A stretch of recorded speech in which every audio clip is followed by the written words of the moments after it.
יש לי אנשים פה. מה קורה, חבר'ה? וואו. אוקיי. אוקיי. מה? לא, כלום. לא. מה תרצו לשתות? אתה? קולה?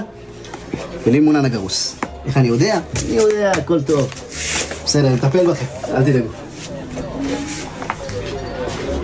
אוקיי, זה הקולה שלך. זה הלימון הגרוס שלך. מה תרצו להזמין? את כבר אני יודע, את סושי. אני מלצר, אומרים לך, מלצר, באתי לעבוד. המבורגר? איזה גודל תרצה? גדול, בינוני, קטן? קטן, אתה יודע, שיהיה לך קל לזכור.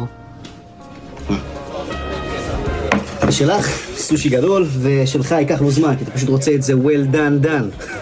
אני ממש מקווה שזה יהיה לטעמך, למה את מחליפה טעמים כל שבוע. יש לנו יין לבן, אדום ושחור, כמו הלב שלך. טוב, אם תצטרכו אותי, אני בכיור, שוטף צלחות ותקופות. טוב, אז... מה? יונתן, איפה הם?